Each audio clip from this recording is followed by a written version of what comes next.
ចាខាងបងគាត់បានខមមិនថាបងផ្នែកដោះកតុយថ្លៃមើលព្រិលសញ្ញាព្រិលផ្នែកហ្នឹងវាក៏ជាអាការៈធ្វើទុកនៃជំងឺផ្នែកដោះកតុយថ្លៃដែរជំងឺផ្នែកដោះកតុយថ្លៃមានរោគសញ្ញាដូចជាចារកម្មភ្នែករមាស់ភ្នែកក្តៅក្នុងភ្នែកចាក់នៅក្នុងភ្នែកទឹះអាសាហៀហូទឹកភ្នែកដូចមានគ្រាប់សាច់នៅក្នុងភ្នែកចាចុកខ្សោយព្រិលភ្នែកស្វាងភ្នែកទាំងអស់ហ្នឹងគឺជាអាការៈធ្វើទុកនៃបញ្ហាផ្នែកដោះកតុយថ្លៃហ្នឹងហើយ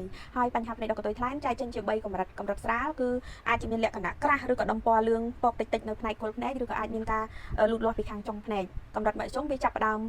ការលូតលាស់ហ្នឹងវារីករាលដាលក្រាស់ជាងមុនហើយវាអាចងាកមកជាប់ជាមួយនឹងបស្រីភ្នែកបោះខ្មៅរបស់យើងណាបើយើងមានដំណោះស្រាយតាន់ពេលល្អតែបើយើងចេះតែពជាពេលពុំមានដំណោះស្រាយឲ្យបានសមស្របនឹងតាន់ពេលវេលាទេវាលូតលាស់ទៅក្របលើបស្រីភ្នែកវាអាចឈានទៅបាំងដល់រុនបស្រីកូនកំមុំភ្នែកចំណុចតូចកដាហ្នឹងអាហ្នឹងបាំងឲ្យមើលលែងឃើញហើយនឹងចាប់ផ្ដើមធ្វើទុកញឹកញាប់ចាអសារកម្មអាសាររបស់ក្តៅក្នុងភ្នែកទើសបាត់បើកទៅឈឺនៅក្នុងភ្នែកអាសាហៀហូទឹកភ្នែកអាចមានការរលាកក្រហមចានឹងធ្វើឲ្យយើងមានភាពមិនស្រួលក្នុងការរស់នៅប្រចាំថ្ងៃណាអញ្ចឹងមិនថានៅក្នុងកម្រិតស្រាលកម្រិតមធ្យមឬក៏កម្រិតក្រាស់នោះទេបងប្អូន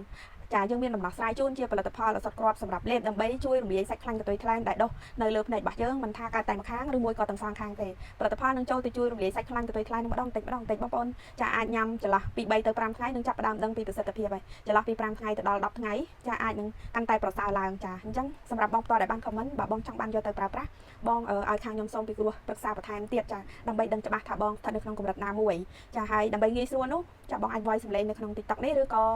បងអាចតំណតាមរយៈលេខចាគឺលេខ068 55 30 9 9និងលេខ07 26 46 62លេខនេះមានជាប់ Telegram បងចង់ add chat ក៏បាន call ក៏បានដែរចាអាចតាក់ទងមកបានចាអរគុណ